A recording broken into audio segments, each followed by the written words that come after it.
Any sufficiently advanced technology is indistinguishable from magic. Delight to have Dr. Jud Brewer with us today on the Into the Impossible podcast, all the way from Rhode Island. I believe you're in Rhode Island right now. Is that right, Jud?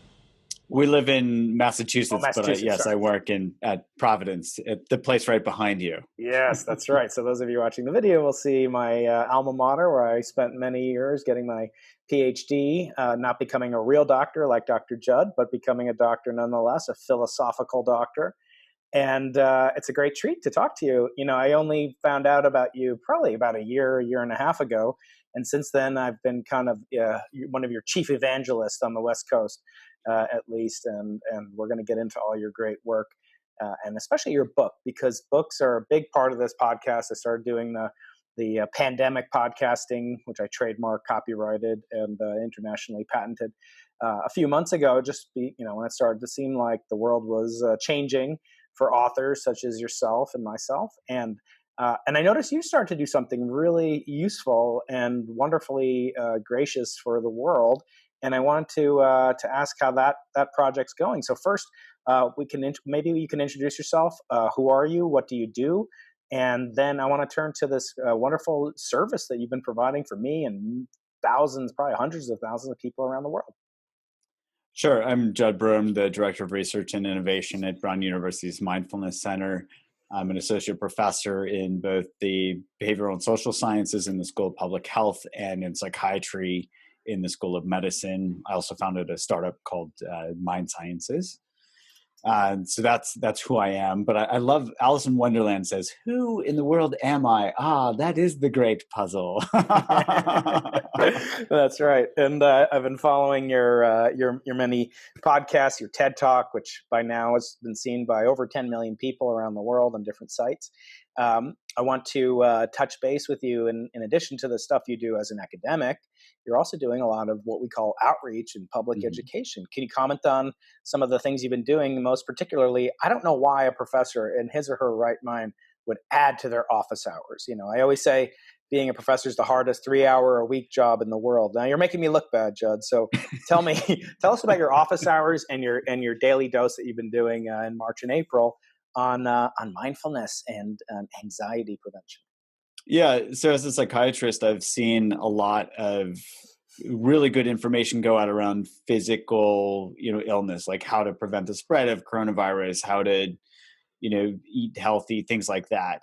But I haven't seen a lot on mental health issues and mental wellness. And so I really felt motivated. I was inspired seeing, others, I haven't intubated a patient since I was a resident. So, me jumping in, volunteering in the ICU is probably not the best idea. But I can certainly help with some of the mental health side of things. So I was actually just inspired to start putting together short, 5 to 10 minute YouTube videos on a daily basis, because there was so much related to mental health that is really coming to the fore here.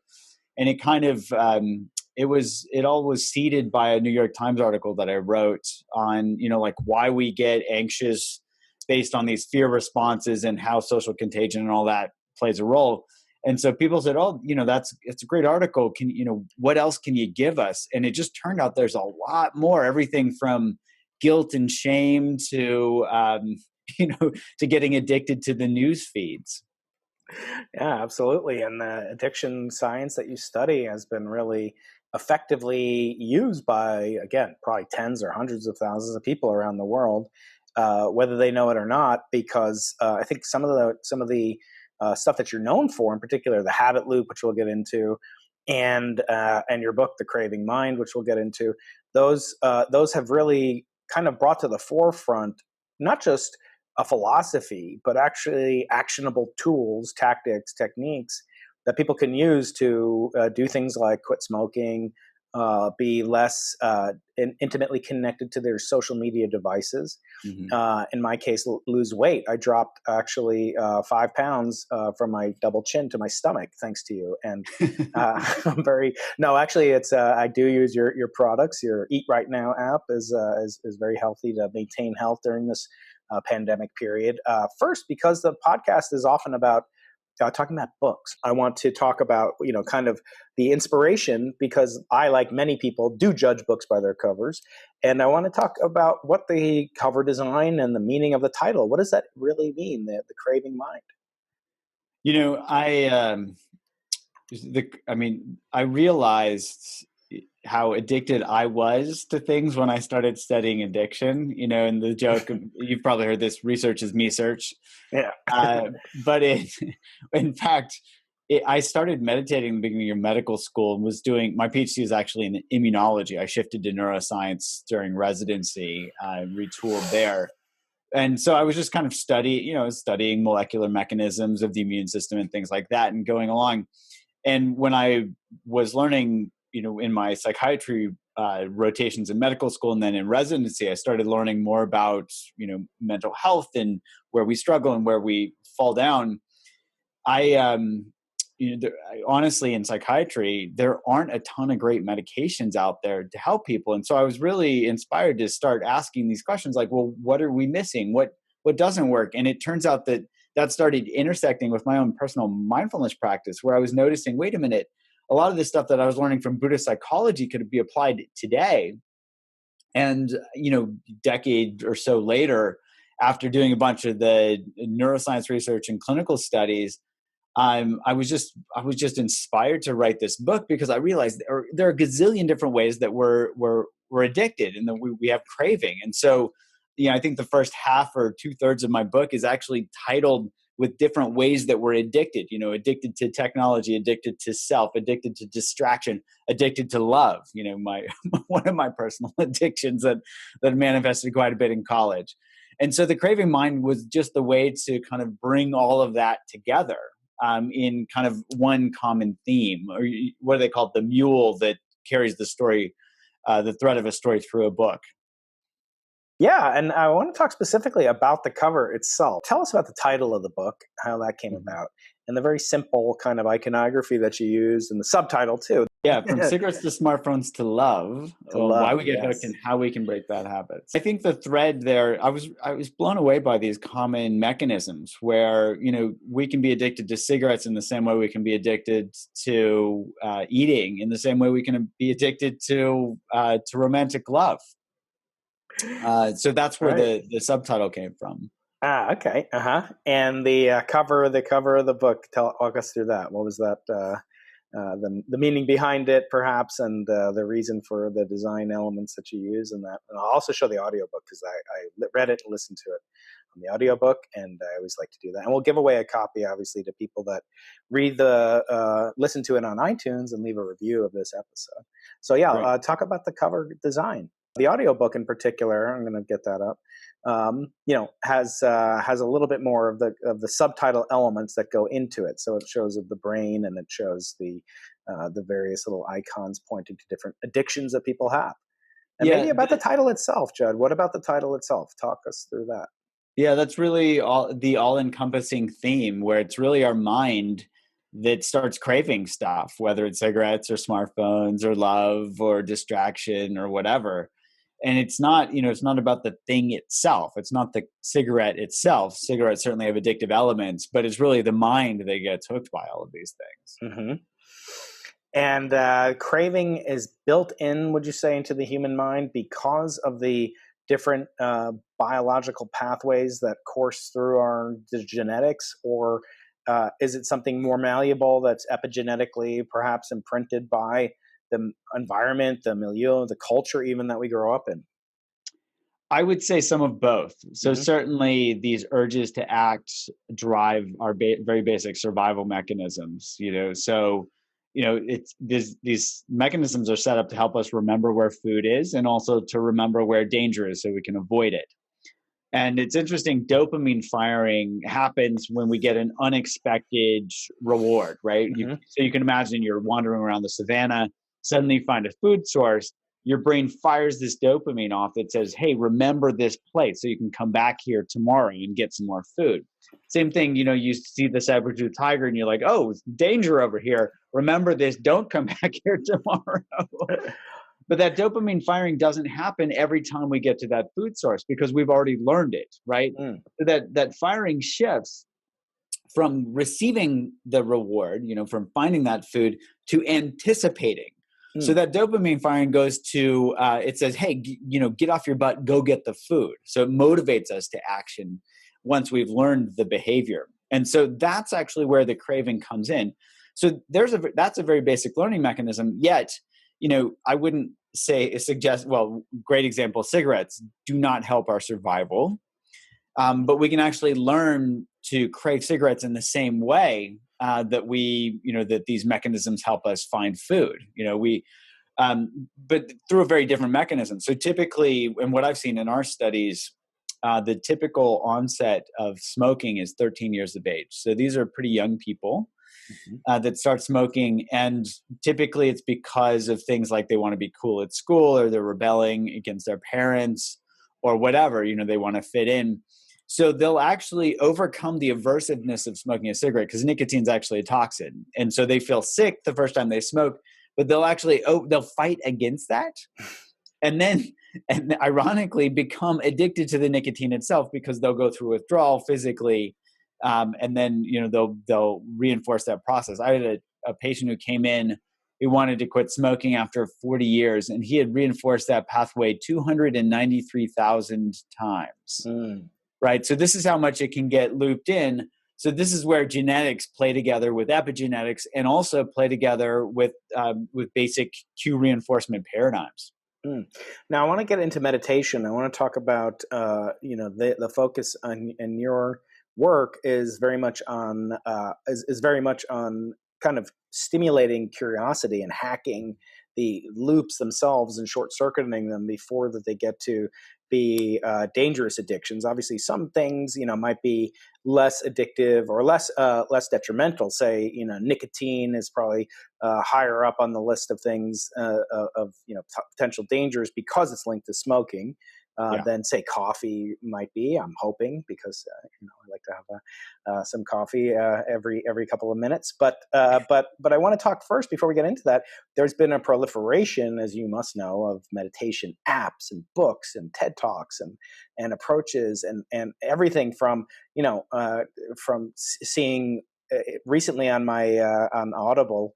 I saw get your daily meditation from Puff Daddy. And I thought, is this the sign? Have we really? Nothing against Puff Daddy. I'm sure he has an MD and a PhD also. No, I'm just kidding. But there are these books by Dan Harris, his brother, as I understand, Sam Harris. No, I don't think they're brothers, but they have these apps and they have these. And you've actually been in 10% Happier. You've been featured on us and Dan Harris's and his app, and even online on his podcast.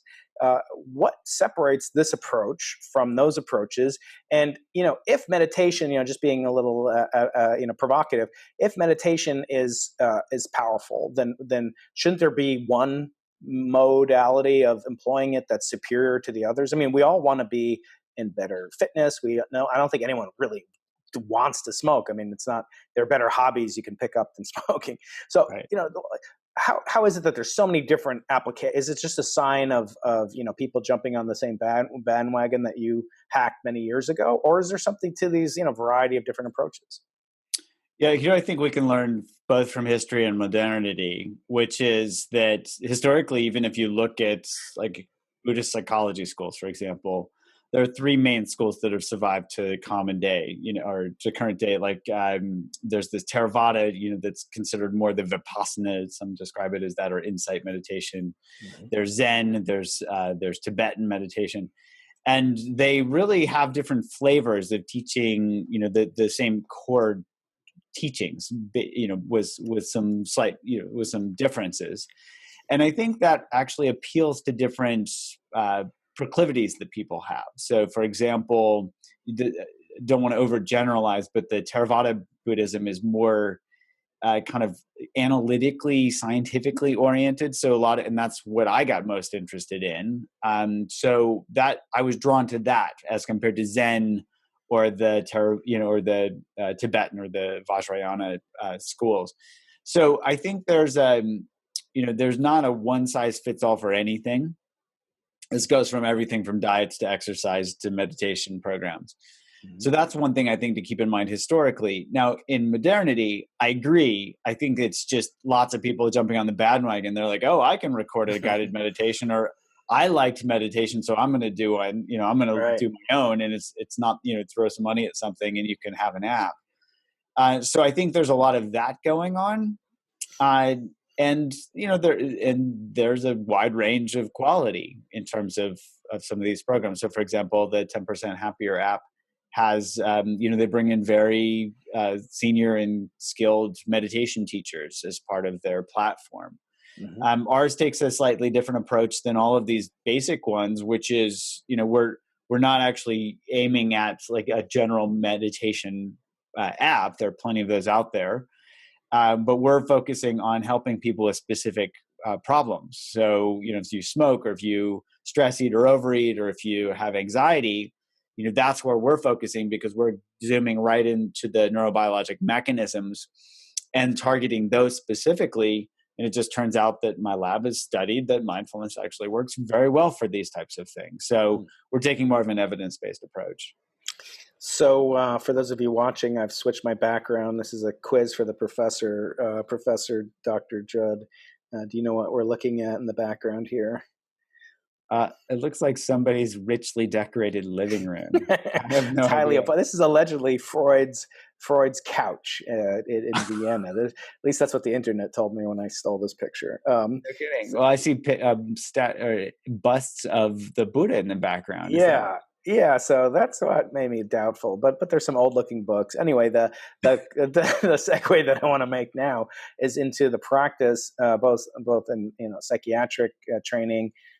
In graduate school and medical school, but also to the popularization of this we just spoke about.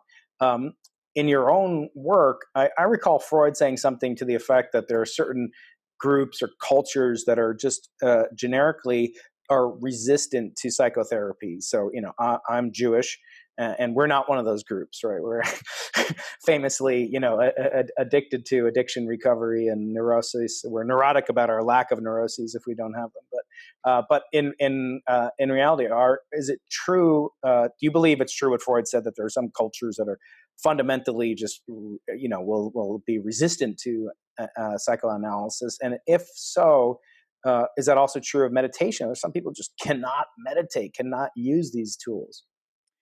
Yeah, it's a good question. I think that I probably agree. I have to think more about this, but I agree that there are going to be some people that are resistant, and especially if you take a specific type of psychotherapy like psychoanalysis, there are going to be people that are going to be resistant to that. Interestingly, we see a fair number of different types of psychotherapies out there that might indicate that having more personalized approaches are going to be they're going to span that one size fits all category. And so here Freud said, there are people resistant to psychoanalysis. Sure. Are there people resistant to psychotherapy? Sure. I have plenty of patients who are resistant to psychotherapy. And that may, that can indicate a bunch of different things. But with the number of different types of psychotherapies out there, you're more likely to find matches for people. Here, I would say with meditation, I've had many, many people say that they can't meditate, or they don't like meditating or whatever. We've actually looked at, but I would say that I have not met a single person who's not interested in how their own mind works. So that's a different question. And I think if you approach it that way, where, I didn't know how my mind worked. I didn't even know it in medical school. I didn't know it in residency. I didn't have a good sense for that. Maybe I didn't do my 50 years of psychoanalysis 4 days a week or whatever. But it'd be a little late at that point anyway. So here, I think some of the early Buddhist psychology is actually really insightful in the sense that it really teaches us how our minds work. And interestingly, it has a very strong correlation with the modern concepts around reinforcement learning. We wrote a paper on this showing that the ancient Buddhist psychology lines up beautifully with reinforcement learning, with positive and negative reinforcement. And they came up with this before paper was even invented.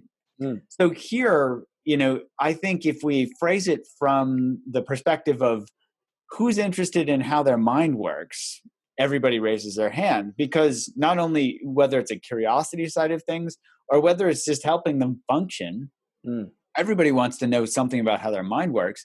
So that if we approach it from that perspective, I think this is somewhat universal. I mean, I'm sure there's going to be the mindite. What's the equivalent of a Luddite who's not interested in how their own mind works? Sure, there's going to be somebody, but that's going to be at the very far end of the bell curve in terms of oddity. Yeah. Well, let's get into technology then. So yeah, you're talking about 4,000-year-old, 5,000-year-old technology. So in addition to the technology that could be enhanced from learning about how the mind works and the tools that are used, you were on 60 Minutes with Anderson Cooper about a year or two ago, and you're putting him through an MRI, an fMRI, and he's meditating, he's thinking about something stressful.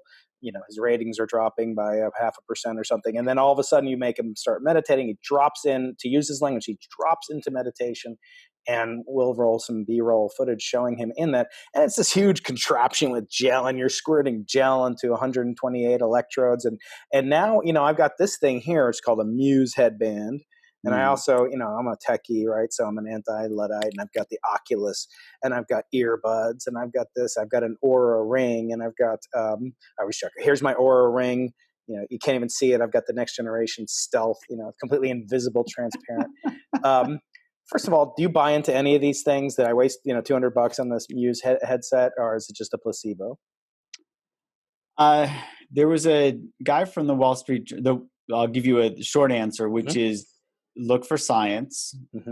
My bias is towards science, and it's actually hard to find any research showing definitive evidence for any of these things. I think they're a nice start, and can get people curious and interested in things, but there's actually a Wall Street Journal reporter who called me because he had mastered the Muse, and I think he wanted a quote from a scientist to write his article. And we talked for a bit, and he said he just jumped out. He said, "Look, can I come visit your lab?" And he drove up from New York City like that night, and the next morning we put him in our EEG neurofeedback rig where he could watch his own brain activity in real time. And we blinded him because it's really not literally, but we did a blinded experiment. Yep. So that he could not be biased, because it's so easy to fool ourselves. I think Richard Feynman used to say, we're the easiest to fool. Yeah. He always said, the first principle is you must not fool yourself, and you're the easiest person to fool. And I've kind of wondered on Twitter, what was his second principle? He says the first one, but that's pretty darn good. That's right. That's about confirmation bias, right? Yeah, totally. So long story short, this guy, was able to move the signal, and it moved in the opposite direction of all of our studies of experienced meditators. And then we unblinded him and said, that's actually in the opposite direction of what we see. And he had told me the day before that he practiced Qigong for a long time. And I said, just do your Qigong practice mentally, because that has elements, I think, that are very similar to mindfulness. He did that, and it immediately dropped. It moved into the direction that we find when people are effortlessly aware. So he ended up writing a very mixed article in Wall Street Journal. We'll have to link to that. I nailed the Muse. I got that third eye on the first try, that type of thing. So I'm friendly with the folks at Muse. They never tell me what their algorithm is. It's a trade secret, I think. So I don't know what they're doing. But I haven't seen any studies that they've published showing that this lines up, definitively with anything. I'm sure they have some signal that they're going by, but I would encourage folks just to be careful, when they buy consumer products, because also the electrodes across your forehead, hopefully they've controlled for this, but the biggest signal you're going to get is from your frontalis muscle. You're right. Yeah, I think that is actually being monitored. If I like really grit my teeth or, do the thing I like about it is that it's not a guided meditation. It's you have wonderful guided meditations, but I think just like cross training, I say it's like cross training your brain. You can do different styles, guided, meta, loving kindness. You can do, and I want to get into that because I think for the listeners of the Into the Impossible podcast, we're kind of tech forward. We're kind of interested in future technology, like our namesake, Sir Arthur C. Clarke, kind of provided a role model in many ways, not in all, but certainly in terms of thinking about the future and using science fiction as a way to kind of hack the future and pre-game and your prefrontal cortex. And you talk a lot about this, mental models. You don't use the physics term for it, but it's called a Gedanken experiment, a thought experiment. Yeah. You do mention the thought experiment concept, but physicists know that as Gedanken experiments. And I do wonder, why wouldn't it be possible to have a technological input, unless it might be that, there's something about meditation. What's the first step in many meditations? It's, close your eyes. But then you have these other technologies like the Oculus, VR headsets. Yeah. And you don't get into this too much, but it was kind of written, I think, a little bit before the onslaught of AR and VR. But is there a place for it? I mean, can I imagine having a Muse headband with goggles, with ears, and then like tiny haptic electric shocks? If I stop thinking, like we need some negative reinforcement too. It can't only be positive. Right. I think I think it's technology absolutely plays a role. And we've, as people can see from the Anderson Cooper video, there is, we're already starting to move from fMRI to EEG neurofeedback, where we can get specific signal from deep in people's brains, which wasn't possible 10 years ago. And we're even moving from 128 leads down to 32 leads or so. So I think that technology is improving rapidly enough that we can see, we're going to see this thing happen, in the next couple of years. Mm. And we've done a bunch of studies specifically to map out these different brain regions and how they line up with meditation, all this. We published a bunch of papers on it. So the idea is, can we get a technology that really does line up with the elements of meditation? And also, importantly, I think feedback is only good if it can teach us something about ourselves, so we're not dependent on the technology. So I think technology is a great way to teach us something, but if we become dependent upon it, is that really that great of a thing? Mm-hmm. So here we found something really interesting from some of the neurophenomenologic studies that we've done, which were around when we looked at people's experience. So for example, there's this network of brain regions called the default mode network that gets activated when we get caught up in craving. It gets activated when we're worrying about things. It gets activated when we get caught up in romantic love, like lusting after or pining away about our loved one. I think here we can start to look at those experiential qualities, and the experiential quality of that contraction that comes when we're caught up with anxiety actually registers in this default mode network with increased activity. This is what Anderson Cooper showed so well. It went off the charts, actually. It was above, like we didn't even have the scale to be able to reach that magnitude of his anxiety. So there, that contraction is something that we all can experience directly. And we can also experience the opposite of a contraction, which is expansion. And here it gets really interesting. And I actually give a TEDx talk on flow. There's a guy, Mihai Csikszentmihalyi, who's a psychologist who described flow in the 70s in a book that he wrote, where he basically talks about it being effortless, selfless, joyful, timeless, all this stuff. And the idea is, this contraction quality says, okay, here I am. It actually gives us an experiential marker of us, right? And it's part of this self-referential brain network. Whereas if you start expanding and loosening, kind of expanding that boundary, and you get it so big where you lose that sense of where you end and where the rest of the world begins, you really get right into this territory of flow that Csikszentmihalyi talked about. And we're actually seeing this in some of our real-time neurofeedback experiments. Wow. Where, we had an experienced meditator get into flow, and her posterior cingulate activity, that part of the default mode network, dropped precipitously. So here I would suggest we can use technology as a way to give people feedback to help them really get into that nuanced experience of subtle forms of contraction and subtle forms of expansion. And then we can start to calibrate our own experience and have that be the experimental paradigm, the lab, as well as the neurofeedback device. Then we don't necessarily need to have, some expensive piece of equipment to give us feedback once we've calibrated our own experience. So here I think technology can be tremendously helpful, yet it can also be a hindrance if we become reliant on it. We can't walk around every day with a headset on our heads, having it dap us, with X, Y, or Z. I think it's incumbent upon us to really have this become part of our lived experience. So I think that's really interesting, and I want to dovetail that with kind of the one of the takeaways I get from both your work in smoking cessation and eating cessation, and using this notion of curiosity as a superpower. And we'll get into that in just a little bit. But just a little detour as a prerogative of the host of the podcast.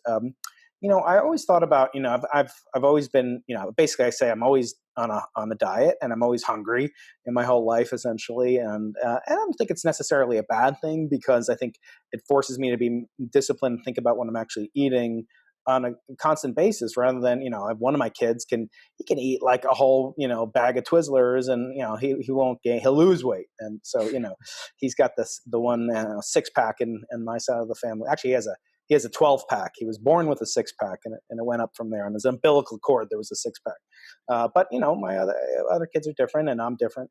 But I always thought, is this an excuse? Tell me, in your free psychology lesson, psychiatric session, I always justified to myself, well, it should be easier to give up smoking, because you don't need to smoke a little bit every day to live, but you need to eat. And it's always the middle ground, right? You see this in politics. You see, and you've talked about this on your office hours, on your daily meditation moments, and just advice during the coronavirus pandemic, that we become addicted, and the more polarizing, the better. And I think, for our brains at least, and for the media, but you don't need news to survive. You could survive just fine, but you need food. And I wonder, is it truly harder to give up, to lose weight, because you have to strike this middle ground between these two poles? Yes. And so this is how naive I was when I was a young psychiatrist. Wheeled, whipped to the couch. Yeah. Yeah. So it turns out that smoking is actually the hardest addiction to quit, which seems paradoxical to a lot of people. But they don't make movies about smoking like they do about drinking or using heroin or other things. Right. And people don't, abuse their kids, and, they had a Marlboro and they go and beat their kids, or, their spouse or something. Right. Right. So smoking, when I did my first studies on smoking, it was actually because I was trying to tackle the hardest of addictions to quit. And here, we did a study where we got 5 times the gold standard, quit rates in smoking cessation. So I was like, wow, there's something to this. Mm-hmm. And then, so I was like, okay, wow, this works with the hardcore addiction. And then somebody said, I'm actually noticing that I'm changing my eating patterns based on this. And then my eyes popped out of my head and said, wait a minute, and realized that this is the same process for eating. Yet with eating, like you're pointing out, we have to eat to survive. So I think in one respect, it is harder because you can't just quit. You can't just say, I'm never going to do that again. But the other aspect is modern society has made food, I'm not even going to call it food, made things hyper palatable to make us want to, eat them. And then they flaunt it. What is it, Ruffles or whatever? I bet you can't just eat one, because we designed it that way. I love my favorite peer-reviewed journal, The Onion. Yeah, that's right. Next to Wikipedia. Yeah, they had a headline that says Doritos celebrates its 1 millionth ingredient, because this is a completely manufactured thing that's there to get us addicted. And there's this great New York Times article from 2013. I think it was called "The Extraordinary Science of Addictive Junk Food." I encourage anyone that's interested in this to read that. I make one of my classes at Brown, I have them read that paper. It's one of their favorite papers to read in the semester. But it just highlights all the ways that the industry is out there to get us addicted to consuming calories, right? And some of that you can even think of as historically, that because corn syrup is so cheap, because there's this corn subsidy. You know, it even goes back to that. And so these conditions have been set up where there's hyper palatable stuff that gets us to eat that over healthy food. So this is where the real challenge came in for me was, oh, well, can we actually apply this to eating? And it turns out that our bodies are much smarter than our thinking brains are, our thinking minds are. So when we notice, when we really pay attention, we start to see a number of patterns. Like we'll eat food not because we're hungry, but because we're stressed, right? Because it makes us feel better. It distracts us. One of my patients she would binge on entire large pizzas in a single sitting. So she had full-blown binge eating disorder, and she'd do this 20 out of 30 days a month. She described it as, I would eat to numb myself. So she would, you know, she'd have an unpleasant emotion that would come up, and then she would eat as a way to numb herself. And that numbing felt better than the unpleasant emotion. So we can actually learn these habits. And so we learn to eat not because we're hungry, but because we're stressed or sad or bored or whatever. And there's actually a term for this called hedonic hunger, which means eating because of emotions rather than homeostatic hunger, which is eating out of actual physical hunger. So there's all of these things that come into play in modern day, when in the past it was just, you know, is this poison or is this nutrient? It was as simple as that. Yeah, and actually going through it and, you know, looking at, well, you know, are there things that we can, you know, impose on ourselves, the technology to fight against technology? You know, as you're saying, you know, these processed foods are engineered, and there's, you know, socioeconomic reasons why that's so, and different imperatives towards that one degree or another. But yeah, it's I think, you know, one question I've had for you is kind of, can we pregame it? Like, we have kids at home, and many of my listeners have kids. Is there a way that you could sort of inoculate your kids so that they don't get bad habits? They never smoke. You know, I basically, you know, I'm probably a terrible parent, but I basically have convinced my kids, at least the older three of them, you know, that drugs will kill you. Like any kind of drug that's, you know, a Schedule 1 narcotic, you know, just basically it kills people. It's awful. You shouldn't try it. You know, the you know, needle drugs, you should stay off it, blah, blah, blah. You know, I think maybe it's overblown a little bit, but I think, you know, what if it does kind of trigger this little, you know, audio recording in their head to go off someday when I'm not around? You know, maybe they'll listen. And I'm wondering, can your tools, can curiosity, can the DMN, can the habit loop hack, can that be used to inoculate kids to avoid the bad habit in the first place? Yeah, I think there are two elements to this. Did you ever see the movie? There's a documentary called Super Size Me.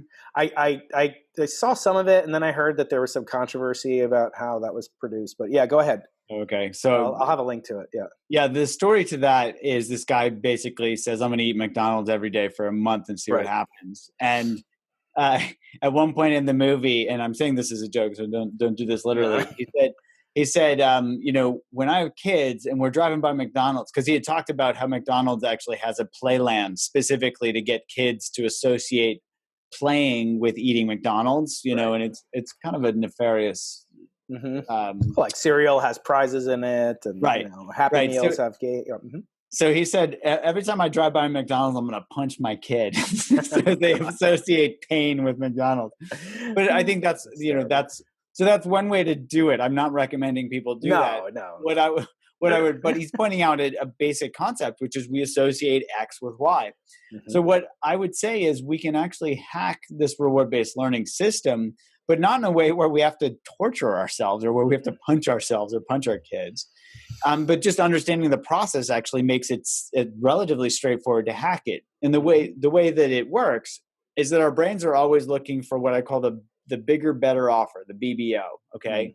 The part of the brain is called the orbitofrontal cortex that kind of stores and determines reward value. So for example, and I put a short animation together on how to hack our minds for the reward value of our mind or something. I put that out on my YouTube channel as well. Folks want to look at that. But basically it talks about the difference between broccoli and chocolate cake. So we learn the reward value of chocolate cake probably starting at a very young age. We go to a birthday party, we associate eating the cake with, you know, the sugar and the fat with eating ice cream, presents, friends, lots of fun, all that stuff. And then we reinforce that every time we go to a birthday party. So by the time we're middle-aged, our brain says, hey, don't worry about the details. Cake is good, right? Just eat the cake. So we wonder why it's so hard not to eat cake. Well, it's because that reward value has been set down for such a long time. So the way to actually hack into that is two things. One is to help us see really clearly how rewarding that food is right in this moment. So we've actually built a tool right into our Eat Right Now app called the Craving tool. Maybe you've played with it, where we have people imagine eating the food when they have a craving to eat the food. We have them imagine eating it so it can bring to mind their current reward value, how rewarding it is right now. It doesn't matter if they're like, wow, I really want it now. That's fine. That tells us, okay, your reward value is this high. Then we have them pay attention as they eat the food.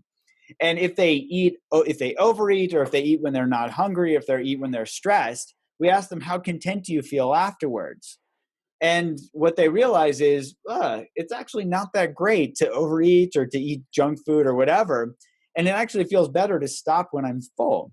We just finished a study on this. We actually can model this out mathematically. These Rescorla-Wagner models, which are of reward value, you can actually see a significant reduction in reward value, close to zero, within 10 to 12 times of people using this craving tool. Wow. So we can actually hack this system directly. We can model it mathematically, which to me is really fun. Yep. But to the people that use the program, they see this as revolutionary because they realize they don't have to force themselves not to eat.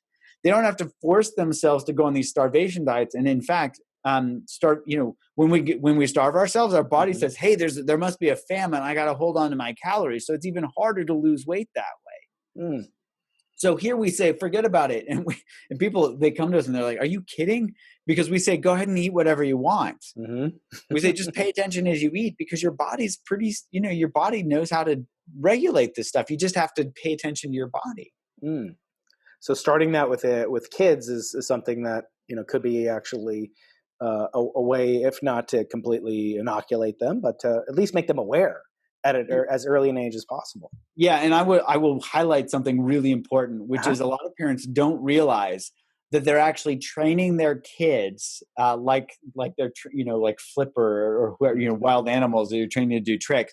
So if a kid starts crying at the grocery store and the parent says, "Hey, if you stop crying, I'll give you a lollipop," suddenly they've just trained their kids to scream for lollipops, right? And it's not like they're doing it on purpose. No. Of course. But they have, that's training kids to like, oh, junk food equals, reward, or, if you eat all your dinner, you get some dessert, that type of thing. So I think there are ways that we can really look at the system and just understand how this reward-based learning works, so that parents can use their own wisdom to realize, to help not perpetuate potential behaviors that are going to, bite kids in the ass down the road. Right. And they can teach them, wow, look how delicious this type, because actually healthy food tastes pretty good. I know there are a lot of finicky kids out there, but the more they just constantly eat hyper palatable junk food, the more their dopaminergic systems are going to drive that eating rather than actual taste. And so this food palate, right? Yeah. So the joy of eating can come in where you can explore all sorts of different things. Cooking with the kids, we got an air fryer, which is just, and I actually just bought one for one of my good friends who's got young kids, so they can like air fry green beans in ways that and have these really different yummy tastes that are actually pretty healthy. Wow. Yeah. So moving from young kids to older kids and even adults, I want to switch to a topic again. It might be primarily of interest to folks like you and me, but I think it can translate over. And I mentioned this in some of the emails I exchanged with you before we recorded the podcast. And that was about academic issues and kind of mental health, anxiety, et cetera. So the first quote I want to sort of get into, I want to talk about all the different things that academics face, because as I say, I think they can be applicable to people outside of academia and leadership, organizations, and I do want to get to that in just a little bit. So the first thing I want to talk about is something you mentioned in your book, The Craving Mind. You mention this sort of study done on doctors that they reach a sort of saturation with how much empathy they can feel. You call it empathy fatigue. you talk about medical students and the amount of medical and kind of diagnostician healthcare professionals, and just especially in this time, they become so saturated with either grief or their own anxieties, et cetera, that they aren't able to show the kind of empathy that we would hope that our healthcare, practitioners, especially physicians, would display. Can you say something about that? And if there's anything that we can do about it, again, while students are in medical school or residency, et cetera? Yeah, I think this is a really important thing to be exploring. So the first thing is, I'm going to go back to this thing about if we don't know how our minds work, how are we possibly going to be able to work with them? Mm-hmm. And here I think empathy, I never learned anything about empathy in medical school. I think that was just assumed that we were supposed to empathize with our patients. I think that's changing now in current medical schools, which is great. But the idea is, with empathy, you're supposed to put yourself in your patient's shoes. And if your patient's suffering, then you're going to be suffering if you're really putting yourself in their shoes. But we're only suffering if we take their own suffering personally, right? Mm-hmm. And so the idea with mindfulness is it can help us see actually a different path, which is when we learn to not take things personally, which is really the root of what mindfulness is about. We can actually step back, we can be with suffering, and there's an opposite action that happens. Instead of stepping back because it's painful, we step forward because we actually feel the suffering of others, and we're not worried about protecting ourselves or feeling bad ourselves. Does that make sense? Yeah. Yeah. And I think it's an opportunity for physicians to demonstrate, and I'll get into that in a second. But yeah, did you want to finish up that thought? Well, I was just going to say we did a study with our Unwinding Anxiety app. I don't know if you were going to get to that, but we found that we got there's a strong correlation between physician anxiety and burnout. And there are a lot of reasons for that, both individual and institutional. But we did a pilot study. We just published it a couple of weeks ago where we just looked to see if physicians would use this Unwinding Anxiety app. And we got a 57% reduction in clinically validated anxiety scores. And we got a 50% reduction in certain aspects of burnout because there are individual aspects that are highly correlated with anxiety, such as cynicism. And people realize, this is me getting caught up in this habit loop around being cynical. It's actually burning energy that's not helping anybody and just making my life more miserable.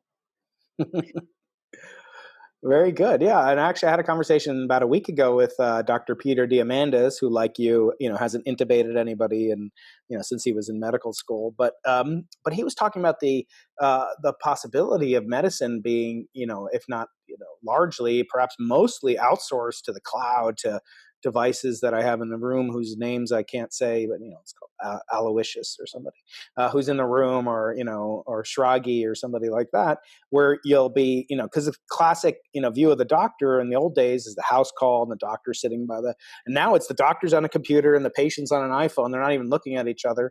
And I wonder if teaching doctors these tools, as you're doing, could help, obviate some of the advantages that, quite frankly, AI does have over humanity.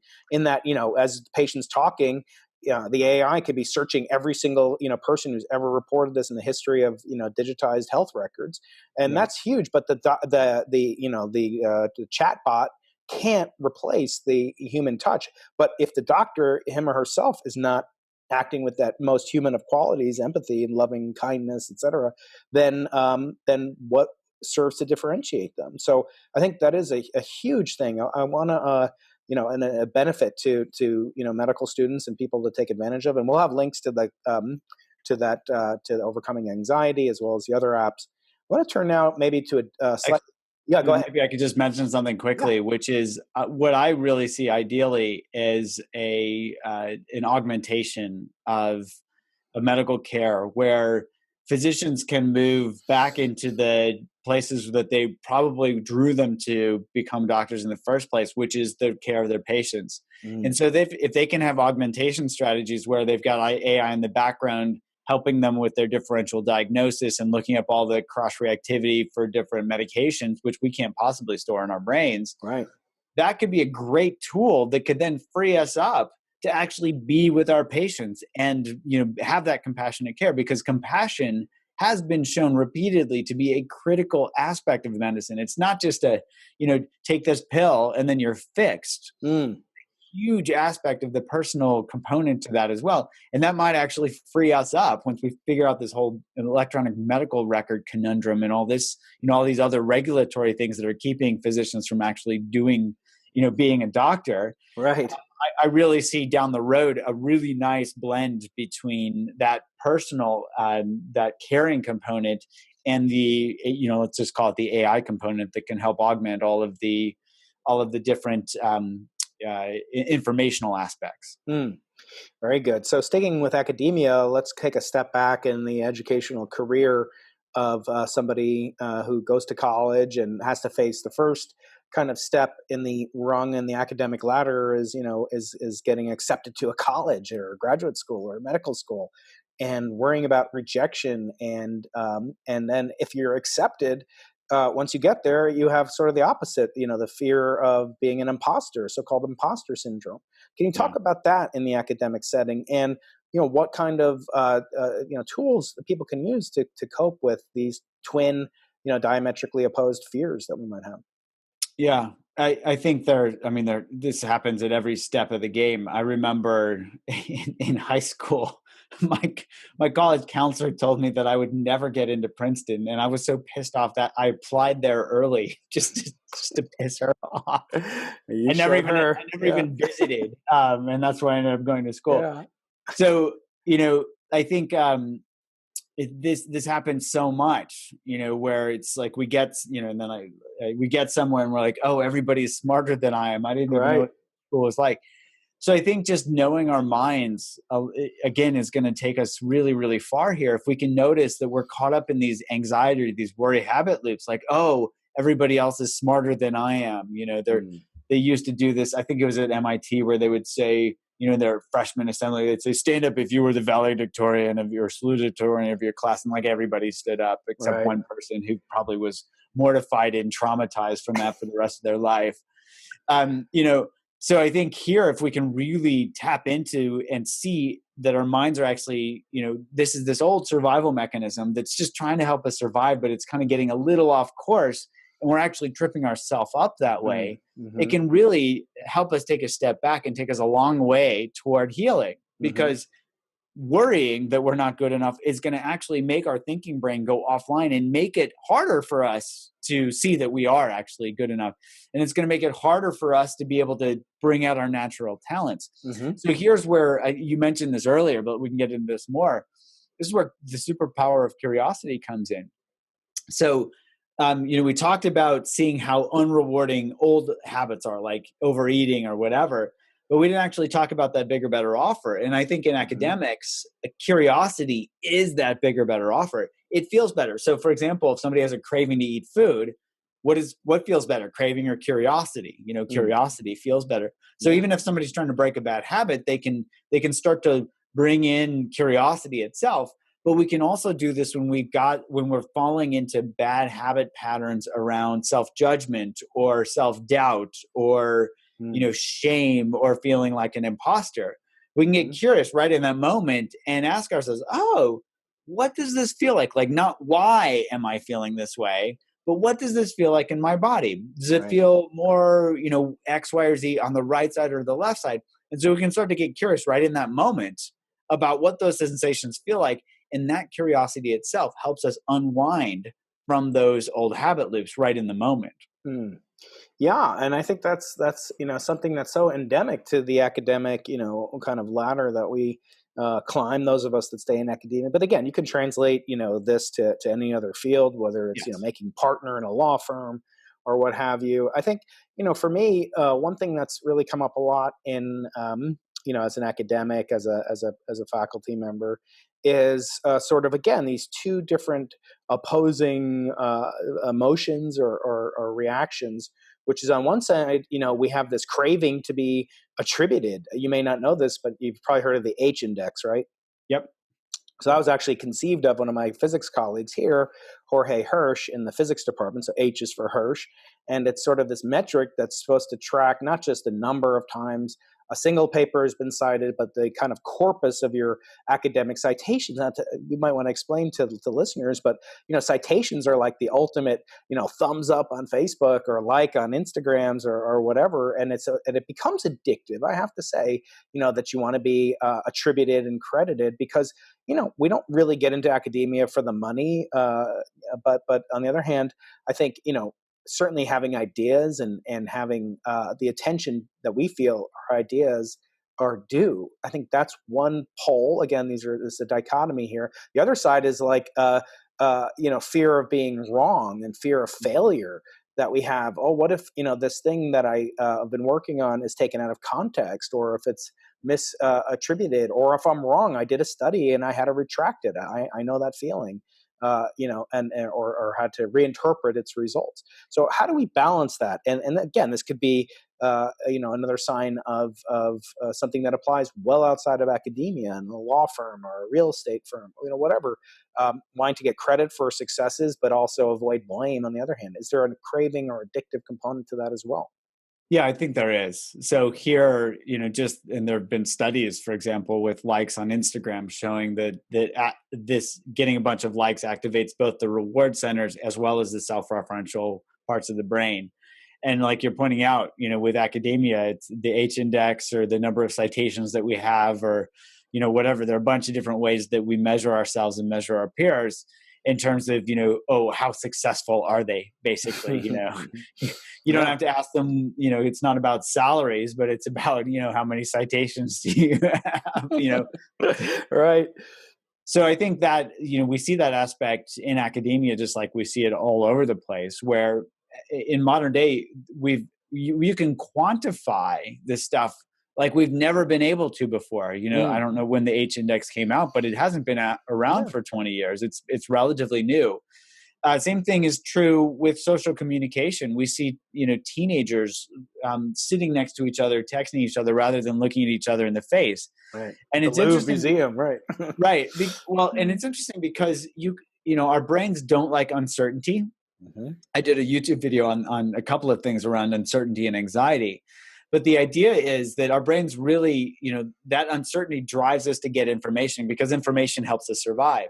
Mm-hmm. And our brains would much rather have something definitive than ambiguous. And so if you look at somebody's face and you look at their body posture and all this stuff, there's a lot of uncertainty in terms of, well, what were they really mean by that? Or what was that tone of voice? Was that angry? Was that, inquisitive? And then you could compare that to just getting 50 likes on Facebook or Instagram. You know exactly where you stand. And then you can compare that to everybody else. They've Z-scored, they basically normalized the scale so that everybody knows exactly what it is. And you can actually put a monetary value on it. I think you can actually I think it's true. You can buy likes on Instagram or used to be able to. So you can actually, you can determine how much a like is worth. Whereas that's really different than just having a conversation with somebody and having to actually, have that ambiguity and be with that ambiguity and learn from it. Right. And I think, just coming back as we wind up a little bit, I don't know, you have a few more minutes to go, Jud? A few more. Okay, great. I want to talk about the opposite sort of scenario where people are anti-curious. We see this in science with people, denialist of certain scientific paradigms or certain events, or there's hostility in the case of, well-meaning academicians to different paradigm shifts in academia. Is there evolutionary or some advantage to that? I mean, you could see the evolutionary advantage you talk about in the book of all you hear rustling in the woods in the savannah of Africa. Those that were curious what's causing that survived and propagated their genetic material, whereas those that didn't, were probably lion food, or I don't know what happens in the savannah, but but you get the point. So is there why do we have people that are anti-curious or suppression or denialist in some sense? Why do you think that is? Well, I think this goes back to this uncertainty thing. Certainty feels good. And when something feels really good, we try to perpetuate it over and over and over and over. Mm-hmm. And so, we see this when people, reach a certain salary and a certain type of, job that is secure. It's harder for them to say, I'm going to take a risk and try a different job, or I'm going to, I'm going to try this or I'm going to try this. It's really scary because you don't know if you're going to succeed or fail. So I think there's an aspect of that even around ideas where, people can get attached to their own ideas. So there were two well-known physicists. You probably know these. So who was it that said, how does physics progress? One funeral at a time? Yeah, Max Planck. Planck, yeah. So Planck says this.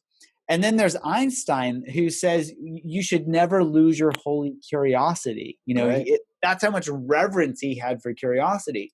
So I think what they're both pointing to is how when we become stultified, when we become attached to our own ideas, we are no longer scientists. Mm-hmm. And this goes for everyone. It's not just science, but I think science really exemplifies this.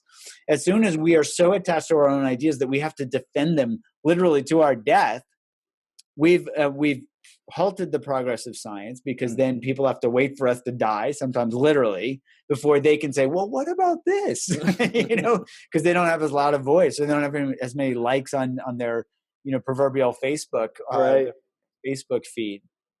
So right. I think that's really the aspect of it. It's this old survival mechanism trying to say, hey, make sure things don't change, when in reality the only unchanging thing is change itself. Mm-hmm. Yeah, very interesting. Yeah, I think it's fascinating when I look at those quotes, or Einstein, another one of his famous quotes. I am nothing but passion. I'm just passionately curious, etc. And he also said, imagination is more important than knowledge, which I like as the co-director of the Arthur C. Clarke Center for Human Imagination. But I hope if my neurosurgeon, God forbid, ever has to do surgery, I hope he has or she has some knowledge, not just I'm going to be really imaginative when I go and do this surgery on Brian's lame brain. I want to finish up before we turn to the last segment, which is standard amongst all of our podcasts. But I want to finish up with a question from the audience who asked this of you about applying your ideas to the workplace and getting beyond the happy talk, which he calls employee development theater. And he says the bottom line is that most workplaces are all about the bottom line. At the organizational level, there's profit and perpetuation of the company, or personal individual advancement, even at the expense of others, i.e. there's a lot of duplicity and authenticity between the company and the customer, between employees and themselves, and in most organizations and the employees that hire them.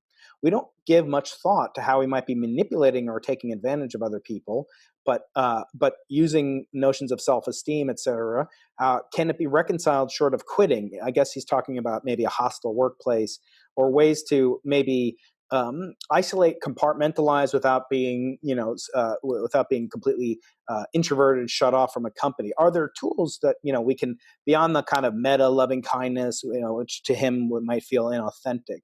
Are there ways that he can sort of deal with these using techniques that you might have developed in the workplace? Yeah, what a great question.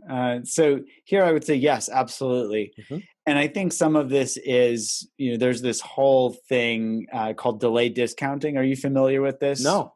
So basically, the bunch of work, I think Warren Bickle was one of the folks that led this, showing that we would prefer an immediate reward over a delayed reward, which basically, gets uncertainty. I don't know if I'm going to get this reward later.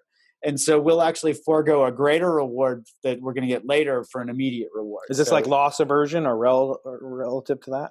I think it's related, but slightly different. So basically, the simple way to explain or give an example would be, I'm going to give you, if I were to offer you $12 in a week versus $10 today, what would you take? Yeah, right. Yeah, I mean, I'm all about making sure you're still solvent, so I might take today's finances. Exactly. Even though that's a much better that's a good yield on the weeks. That's a good interest rate for the week. Right. So that's delayed discounting, and I think that's our brains at play. The workplace, where there could be this immediate response where we're like, I'm going to get this immediately, right away. Right. And we're not actually looking at the old, at the detriments of that. And so I think we can actually turn this on its head and really ask ourselves, okay, if I'm given this choice for an immediate reward, how rewarding is this? If I could step on my coworker's head to get slightly ahead now, there's this excitement quality that comes to this that's through this whole evolutionary process. But at the same time, we could look at cooperation. What's that actually look like? What's it feel like if we're truly cooperative? Mm. What I would suggest is that it feels better and actually leads to longer term benefits for everyone. It's just that it's kind of scary if we're like, well, that guy's going to screw me if I'm nice to him, so I better screw him first, that type of thing. Wow. So here I think we can really explore what it feels like and practice it. What's it like to be kind to others? And does that actually help us feel better right now in the workplace? Does it lead to a better workplace environment, especially if we're in a leadership position? Mm-hmm. And does that actually give us better work product down the road? I would argue it helps people be more efficient, more effective, more rested, happier, all these other things that are actually going to make a much better business that'll spill out into customers where they're like, wow, that was a really nice person to interact with, as compared to, wow, that guy's burnt out. Right. Jaded and introverted are not great combinations. Okay, I want to finish up with what I call the Into the Impossible Final Five. These are questions I ask all the guests. If you can be as short as possible. I know you don't have an infinite amount of time, nor does any of us. The first one's about your book and about books in general. I kind of see books as like a DNA passed on throughout our species. And I'm going to be interviewing Carl Sagan, the late Carl Sagan's daughter, Sasha, later this week. And she quotes from her father about the magic of books, that this is like time travel, basically. So speaking in that vein about time travel, and you could just answer a simple one-sentence answer. Personally, would you rather have 100 people read The Craving Mind 1 year from now, or one person read The Craving Mind 100 years from now? Longevity versus immediacy. Forgetting about book sales. The book in 100 years will cost 100 times more than it does now. 100 people read it 1 year from now, definitely. Okay. All right. And if you were to choose, if you had to choose a group of people to read this book, would you rather have them be people that are skeptical, perhaps doubters, not hostile, obviously, because they're not going to sit down and read it, or would you rather it be people that are open or intrigued by it, sort of already fans of what you're producing? Well, I would love to see skeptics who are not so stuck in their ruts of thinking that aren't open to any new ideas. But I'd much rather have skeptics who really look at things critically than like a fan base read this. Great. And I see you as sort of a guarded optimist. You're a very cheerful person. You always put me in a good mood whenever I see you on the app or online. What are you pessimistic about? There's got to be things you're very pessimistic about. What are they? That's a good question. What am I pessimistic about? Whether we as a human race will wake up fast enough not to destroy our planet. Okay, fair enough. And the last two questions, one's very easy and one's a little bit harder. But so this podcast is named after Arthur C. Clarke's second law. His first law was that for any sufficiently advanced society, technology, it's indistinguishable from magic. And his second law was the only way to find out what's possible is to venture beyond a little bit into the impossible. And that's where we get our name from. But the question I have for you now is, what did you think as a 20-year-old, as a 30-year-old, as a young person?